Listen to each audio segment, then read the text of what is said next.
Друзі, вітаю вас! В даному відео ми з вами розглянемо одні з найосновніших законів функціонування електричних кіл – закони або правила Кіргофа.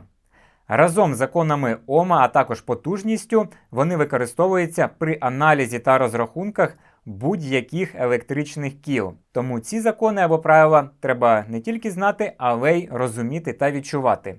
Проте вони дуже прості та логічні. І так, почнемо. Закони Кіргофа доволі таки прості, аналогічно як і закони Ома. І, до речі, якщо б не було б законів Ома, то тоді не було б законів Кіргофа, бо вони ґрунтуються на законах Ома. Або просто на законі Ома. Закони Кіргофа також називають правилами Кіргофа, причому в одній серйозній, скажімо так, класичній літературі вживають термін закони Кіргофа, в іншій літературі правила Кіргофа. До речі, Кіргоф, так як і Ом, це німецький вчений. Можливо, саме тому, що ці вчені з однієї країни, Кіргоф далі продовжив, скажімо так, роботу Ома. Якщо подивитися спеціальну літературу, особливо для вузів, то, по-перше, там дуже замисловаті формулювання цих законів, а по-друге, самі формули виглядають дуже замисловато. Але ми все це розберемо простими словами, подивимось, як ці закони можна виразити звичайними простими словами на звичайних прикладах і побачимо, як ці закони записуються в більш строгій формі. Почнемо ми з першого закону. Запишемо перший закон Кіргофа. Формулювання першого закону Кіргофа звучить так. Алгебраїчна сума струмів в електричному вузлі дорівнює нулю. Або алгебраїчна сума струмів, що входить в електричний вузол, дорівнює алгебраїчній сумі струмів, які виходять із даного вузла. Тому давайте спочатку розглянемо, що собою представляє електричний вузол. Уявимо собі наступне. Десь у нас є якісь елементи, джерела живлення і так далі. Тут, наприклад, у нас є резистор струмообмежуючий, який обмежує струм, що протікає через світлодіод. Далі у нас є лампа розжарювання. Вона з'єднується також в цьому місці. Далі у нас є двигун. Може бути абсолютно різне навантаження. Далі, наприклад, у нас може бути два світлодіода і резистор. Цими хвилястими лініями я показую обрив. Тобто тут можуть бути далі інші елементи, але це нам не принципово. Нам важливо, зверніть увагу, якщо у нас пересікаються гілки, в яких розташовані електронні компоненти, і мають електричний контакт, то місце їх з'єднання називається електричним вузлом. Давайте для простоти, щоб далі не показувати там світлодіоди і так далі, а будемо використовувати просто резистори. Хоча дані закони, як і закон Ома, розповсюджуються на будь-які елементи. І для прикладу покажемо собі наступне. Нехай у нас є батарейка або 3 послідовних на 4,5 вольт. Покажемо без внутрішнього опору і по такій спрощеній схемі. Далі нехай у нас буде резистор, далі також резистор. Тут, наприклад, у нас буде 2 резистори.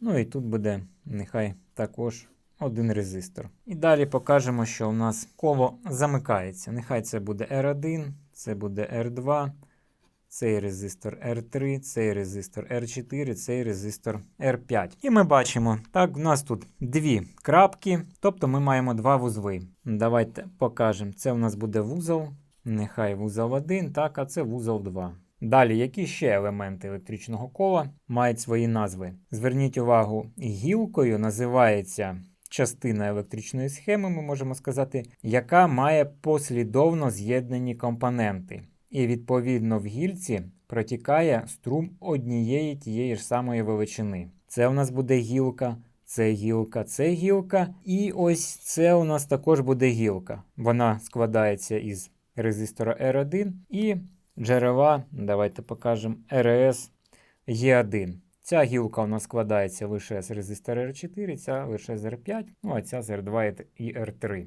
І так, зверніть увагу. Це вузол, да, дуже просто. Це гілка, також дуже просто. Зверніть увагу, це у нас буде гілка, це гілка, це гілка і це гілка. Також тут у нас 4 гілки, тут у нас буде 1, 2, 3, також 4 гілки. І ще важливий параметр електричного кола – це контур. Зверніть увагу, тут є 1 контур, другий контур і, наприклад, третій контур. Або цей контур може замикатись ось так, або ось так, або ось так. Контур представляє собою замкнутий шлях для протікання струму. Розрізняють між собою залежні і незалежні контури. Що таке залежний і незалежний контур? Якщо ми розглянемо ось ці два контури, то у нас, наприклад, цей контур і цей контур будуть незалежними по тій причині, що у нас в кожному контурі зустрічаються нові компоненти. Ми бачимо, що загальний компонент для першого, можемо так показати, і другого контуру. Це резистор R4, а також у нас, дивіться, є третій контур, але в третьому контурі нас вже зустрічаються елементи повністю першого і другого контуру. Тобто нових елементів ми тут не бачимо, нових гілок ми тут не бачимо. Тому цей контур, це буде залежний контур, бо він складається вже з двох раніше розглянутих контурів. Але для нас на даному етапі, та й не тільки на даному етапі, а взагалі достатньо знати, що контур – це замкнуте коло, по якому протікає струм. І все. А гілка електричного кола представляє собою набір елементів, які з'єднані між собою послідовно. Ось бачимо, у нас іде ось гілка. А далі у нас струм розгалуджується, тому це вже будуть інші гілки. І зверніть увагу, навіть щоб не показувати ці всі компоненти, ми можемо показати так. Покажемо вузол і ось так просто візьмемо і намалюємо. Тут покажемо обриви, тому що там у нас можуть продовжуватися гілки. А тут покажемо струми. Наприклад, струм І1 втікає в вузол. Давайте тоді вже за годинниковою стрілкою. І2 нехай втікає. І3 витікає. І4 витікає. І5 витікає. І6 витікає. І7 втікає. І8 струм витікає. До речі, електричним вузлом називають місце з'єднання трьох і більше гілок. Тобто, якщо ми будемо з'єднувати дві гілки, то вони перетворюються, скажімо, в одну гілку, бо розгалудження немає струму. А якщо ми тільки додаємо ще хоча б одну гілку, то тоді у нас вже є розгалудження. Тому це місце з'єднання трьох і більше гілок. Інколи, якщо лише 3 гілки, то крапку можуть і не ставити. Але я все-таки рекомендую, мені так звичніше ставити крапку. Але ви можете побачити, що особливо в західній літературі крапку не ставлять в такому випадку. Якщо у нас гілки електрично не з'єднані між собою, то тоді крапку не ставлять. Або навіть інколи показують так взагалі, щоб було зрозуміло, що гілки ніяк між собою електрично не з'єднуються.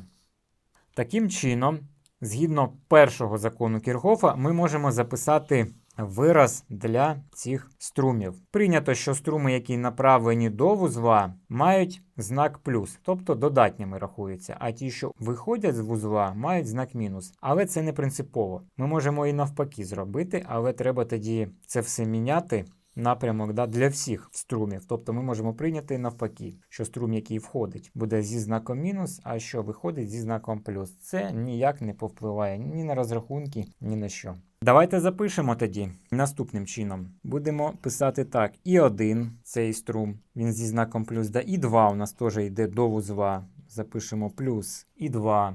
Далі. І3 виходить з вузла, значить мінус І3. І4 виходить з вузла, мінус І4. Далі І5 виходить з вузла, мінус І5. Знову І6 виходить з вузла, І7 входить в вузол. І 8 виходить з вузла. Таким чином, ми отримали їх алгебраїчну суму. Алгебраїчна сума враховує знаки. Може бути плюс або мінус. Є ще арифметична сума. В арифметичній сумі будуть тільки додатні знаки і все. Так ось, алгебраїчна сума струмів у вузлі дорівнює нулю. Перший закон Кірхофа.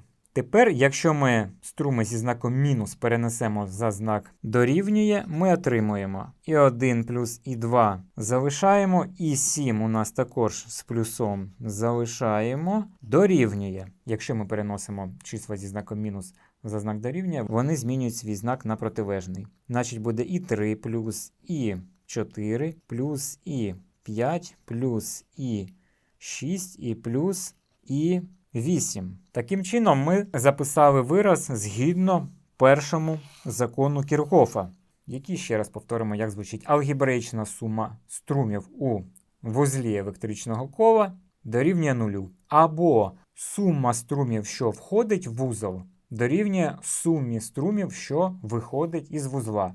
Інколи це записують, дивіться яким чином. Сума використовують літеру сігма і записують так: сума струмів і нехай буде якась ката дорівнювати нулю, де к може приймати значення від нуля до якогось n-ного значення. Тобто хоч 1000, хоч 100 тисяч, неважливо, закон буде працювати. Ось така формула, звісно, якщо на неї подивитись, то можна сказати, що треба закривати підручник і далі вже не цікаво його читати. Бо не зрозуміло взагалі, що це значки, і звідки вони взялись і тому подібне. Хоча ми з вами побачили саму ідею. Ідея доволі таки проста і зрозуміла. Тепер давайте розшифруємо. Наприклад, абстрагуємось від струмів. Давайте з вами ось як запишемо. Наприклад, ми з вами збираємо урожай яблук. Давайте за 6 років. Запишемо просто яблуки я. Яблуки за перший рік позначимо 1. Давайте, щоб не писати там тонни, штуки і так далі. Давайте запишемо якісь маленькі числа, нехай у нас буде не дуже. Урожай, хай буде так, 15 кг. Далі яблуки за другий рік, 10 кг. Так, не дуже урожай, але нам це зараз не принципово, щоб ми могли в умі порахувати. Третій рік, 5 кг. Четвертий рік, знову 10 кг. П'ятий рік 7 кг. І шостий рік нехай буде 13 кг. І наша задача порахувати, скільки ми яблук зібрали за 6 років. Звісно, ми це все можемо навіть в умі порахувати. 10 плюс 15 – 25, плюс 5 – 30, плюс 10 – 40, і тут 20 – 60 кг. А як тепер ми можемо це записати в більш складній, але більш простій формі? Сума яблук ката, де к у нас буде дорівнювати від одиниці перший рік до 6. І ми з вами отримуємо 60 кг. Ось і все. К у нас може приймати значення 1, 2, 3, 4, 5, 6. І ми будемо їх всі враховувати. К1 – 15 кг плюс, знак суми. Коли у нас К1 – це перший рік, значить ми будемо підставляти 15 кг. Далі це ж у нас значок суми, і ми будемо рухатись далі. Другий рік. 10 кг плюс 10 кг і так далі. Наприклад, ми би могли так записати. Нас цікавить, скільки ми зібрали яблук кати з 2 по 5 рік. Тоді ми як запишемо? К дорівнює від 2 до 5. Тепер ми можемо навіть це розписати. Це буде я 2 плюс я 3 плюс я 4 і плюс я 5. І далі ми підставляємо числа 10 плюс 5 плюс 10 і плюс 7. І ми отримуємо 32 кілограми. Ось що означають ось такі записи. Тепер, я гадаю, нам такі записи вже не будуть здаватися страшними. Для даного електричного кола давайте запишемо тут І1. Далі тут у нас струм буде І2, тут і 3, і тут, і 4. Причому зверніть увагу, відносно першого вузла, ми можемо так його позначити. У нас і 1 входить струм, а і 2, і 3, і 4 виходять. Але ці струми йдуть далі, і ми бачимо, що це один і той же струм. І 2, це у нас один і той же струм. І 3, це у нас один і той же струм. І 4, і це у нас один і той же струм.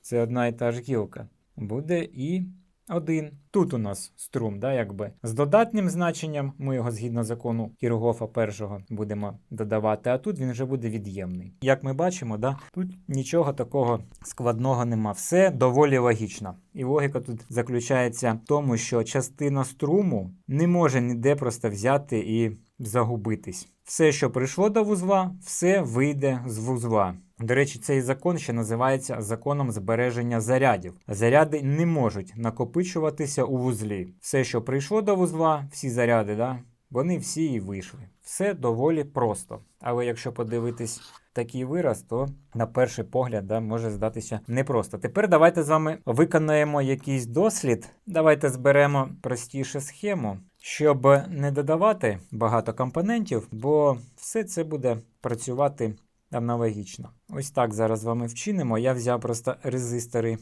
ті, що візуально побільше, да, більших розмірів. Цей на 300 Омів, цей на 150, цей на 300. Ось таким чином ми їх з'єднали. Ці між собою з'єднані паралельно, а цей з ними послідовно. І далі ми підключимо джерело живлення 4,5 вольти. Ось так. Давайте схему покажемо, щоб було більш зрозуміло, і покажемо, де ми будемо що вимірювати. Це у нас 4,5 вольти. У нас, звісно, буде відрізнятись напруга, да, там вона буде трохи більше. Внутрішній опор ми не будемо враховувати, бо він не впливає в даному випадку на закон, да, Кірхофа. Це у нас буде R1. Далі ми навіть можемо ось так показати, де ми будемо вимірювати. Це у нас амперметр. Далі ми покажемо ще один амперметр А2 і ще один амперметр А3. Тут у нас будуть також по резистору. Далі ми їх з'єднуємо. Це у нас будуть вузли. І струми давайте покажемо. Це у нас буде струм І1, цей струм І2 і цей струм І3. І згідно першого закону Кірхофа ми повинні з вами отримати наступне. І1 мінус І2 мінус І3 дорівнює 0. Або ж І1 дорівнює І2 плюс І3. Резистори, цей у нас 300 Омів, цей 150 і цей 300. Ми бачимо, так, доволі проста схема. Давайте зараз зберемо її, підключимо, да, живлення. Ось, і тепер візьмемо мультиметр. Налаштуємо його на режим вимірювання струму. І тепер давайте будемо вимірювати ось цей перший струм І1. Для цього ми можемо або витягнути цей дріт, або давайте, так як показано на схемі, витягнемо резистор, під'єднаємось і до будь-якого з цих резисторів підключимось. І бачимо, у нас 11,8 мА. Давайте навіть запишемо 11,8 мА. Добре, тоді давайте виміряємо струм І2. Витягаємо цей резистор. З тієї сторони плюс, ми підключаємося, а з тієї сторони мінус. Ми бачимо струм 7,8 мА. І тепер давайте виміряємо третій струм. Цей резистор ми встановлюємо на місце, витягаємо ось цей резистор і отримуємо 3,9 мА. Давайте поки що це приберемо і запишемо 3,9 мА. Тепер давайте порахуємо. У нас повинно бути 11,8 мінус 7,8 і мінус 3,9. Як ми бачимо, у нас рівно 0 не виходить, а буде 0,1 мА. З чим це пов'язано? Ну, по-перше, з похибкою вимірювання самого приладу. І, по-друге, поки ми виконували виміри, ми знаємо, да, це у нас джерело живлення нестабільне, і воно буде потихеньку розряджатися. Якщо б ми з вами застосовували лабораторний блок живлення, де ми чітко встановили якусь напругу, то під дією такого навантаження напруга б у нас трималась би і у нас би там нічого так не розряджувалось би, як це з акумуляторами або з батарейками. Тому треба також знати, да, звідки у нас якась похибка відбувається. І аналогічно, І1 у нас буде дорівнювати 1,8, да? І тут у нас 7,8 плюс 3,9. Да? Ну тут у нас повинно бути 4 мА. Але ми бачимо, да, трошки нижче, бо якраз за цей час батарейки чуть-чуть просіли. Уявляєте, як було ОМУ свого часу виконувати такі досліди. Джерела живлення нестабільні, нормальних навантажень немає, і треба було ж ще визначити, що там внутрішній опір є джерела живлення, і як він впливає, і ці всі нюанси. Треба було врахувати, абстрагуватись від них, але все ж таки ОМ дійшов того закону, да, яким ми зараз користуємось, і на базі якого ми бачимо і закони Кірхофа, і інші закони будуються. І взагалі почався розвиток електрики. Звісно, електроніки тоді ще не існувало, навіть термінів таких не було. Тепер давайте розглянемо другий закон Кірхофа. Давайте запишемо. Звучить так, як завжди, незрозуміло для починаючих. Алгебраїчна сума РС в замкнутому контурі дорівнює сумі спадів напруг в цьому контурі. Для нормальної людини це взагалі ні про що. Але зараз ми з вами почнемо з елементарних речей. Покажемо поки що абстрактний якийсь елемент 4,5 вольта, і нехай буде навантаження 1000 Ом або 1 кОм. Це у нас буде електрорушійна сила джерела живлення, це у нас буде опір.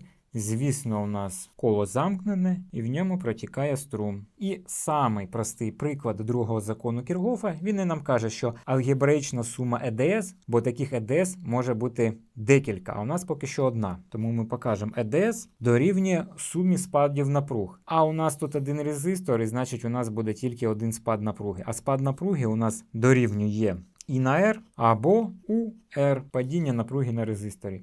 Ось і все. Давайте з вами ще декілька абстрактних схем намалюємо, а потім зробимо відповідні досліди. Покажемо ось так. R1, поки що не будемо задавати навіть номінали резисторів, R2, тобто їх опори, і R3. І хай у нас поки що буде EDS 1.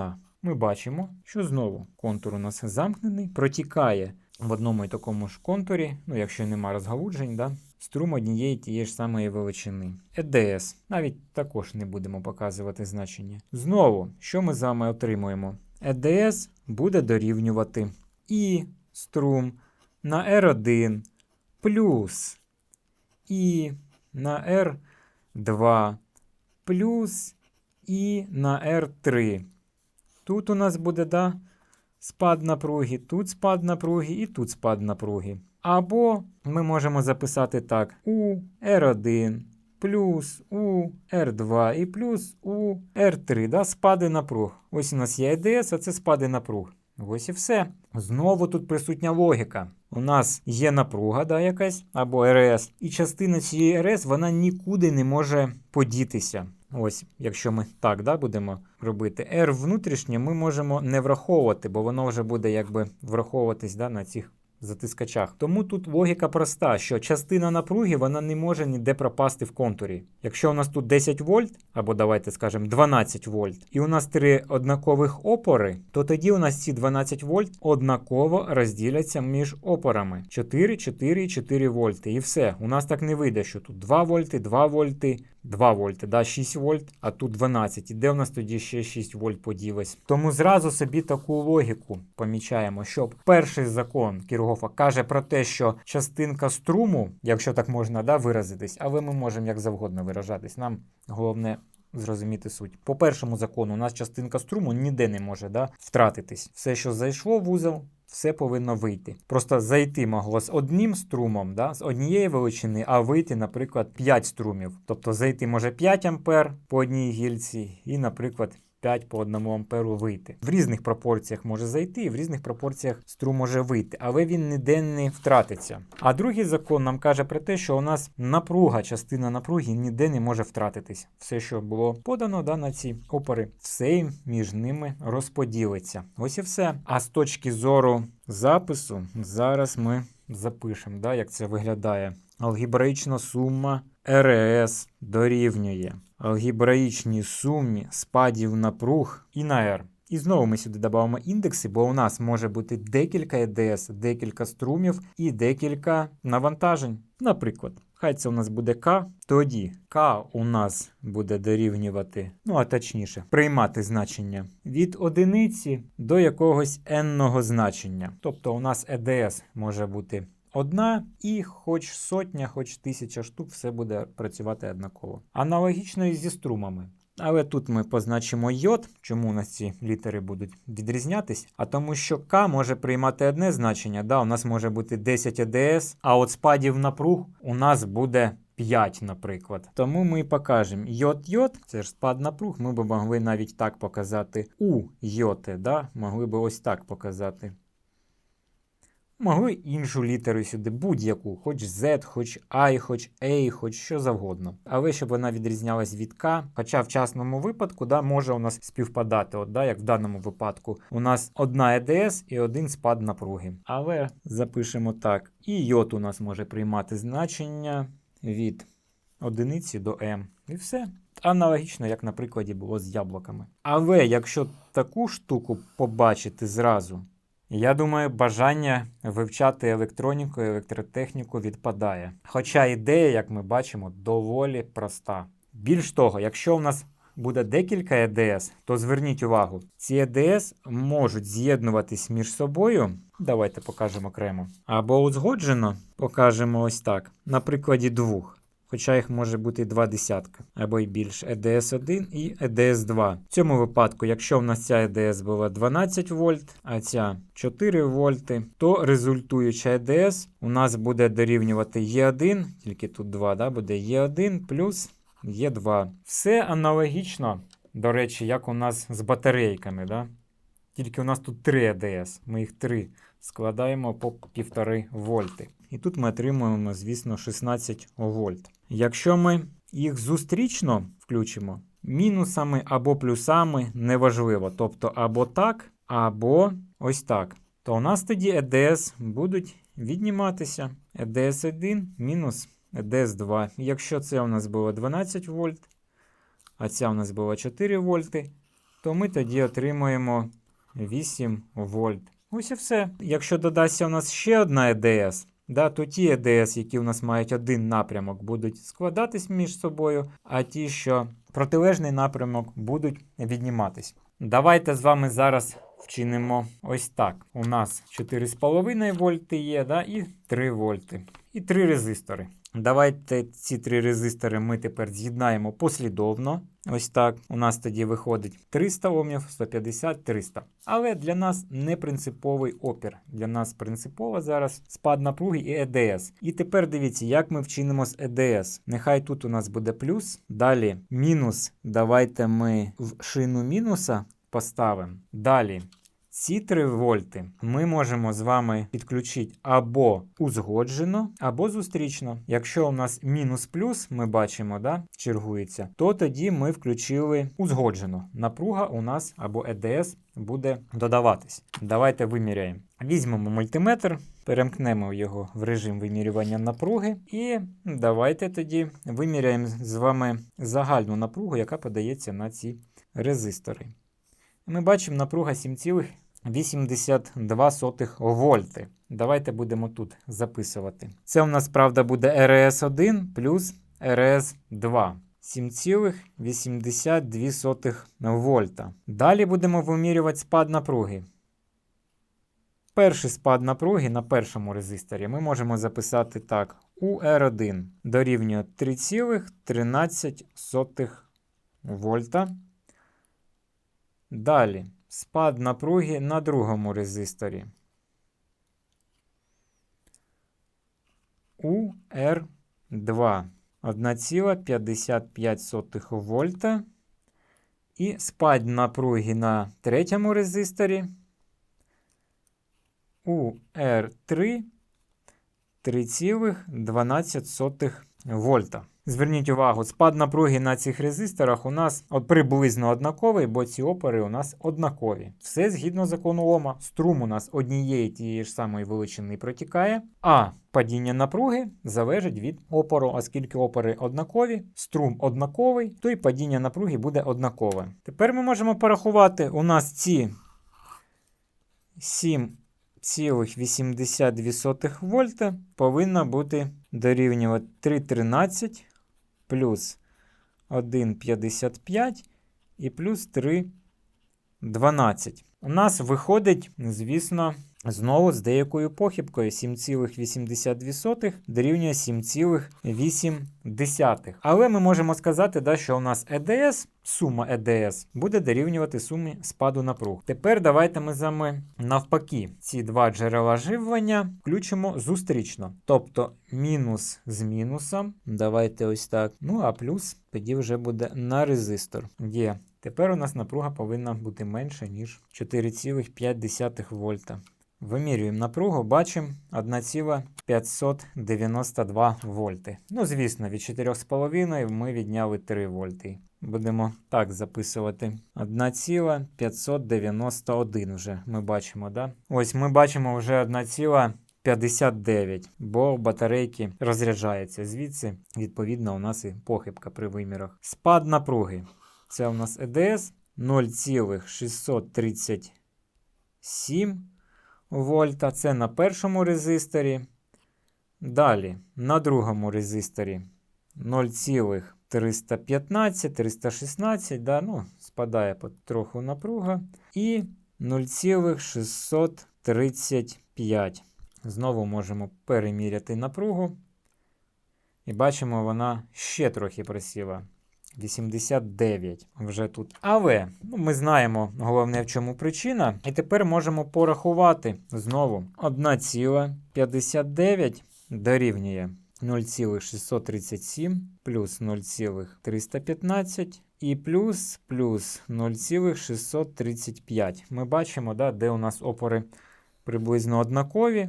У нас і спад напруги знову однаковий. І тоді у нас 1,59 дорівнює 1,587. Також майже, да, співпадає. Ну, якщо ми округлимо, то у нас буде 1,59 вольта дорівнює 1,59 вольта. Ось і все. Ми бачимо, закон Кірхофа працює. Тепер давайте нарисуємо схему з'єднання, да, яку ми тут використовували, і запишемо це у вигляді формульному виді. Покажемо два варіанти, так як і в нашому випадку це було. Перша схема R1, R2, R3. Друга схема R1, R2, R3. Тут у нас РС Є1, тут РС Є2, аналогічно і тут. Є1, Є2, тут у нас резистори R1, R2 і R3. І тут у нас R1, R2 і R3. В колі протікає струм І.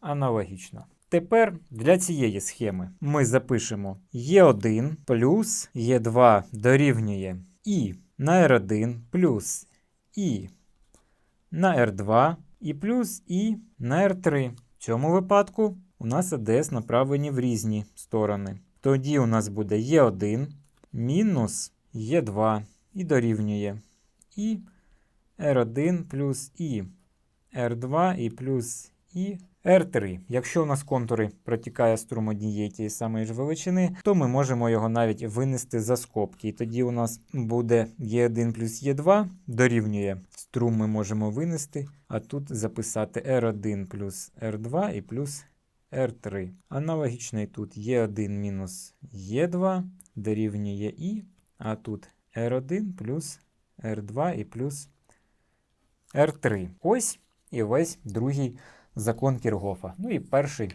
також, як ми побачили, дуже зрозумілий. І другий закон дуже зрозумілий, дуже логічний. І, до речі, знаючи тепер закони Ома, закони Кірхофа, потужність, нам буде в подальшому значно простіше виконувати аналіз вже більш складніших схем. Ми вже будемо розуміти, да, якщо ми додамо опор в коло, значить струм зменшиться, да, бо ми збільшили опор, значить у нас можливо перерозподіл напруг.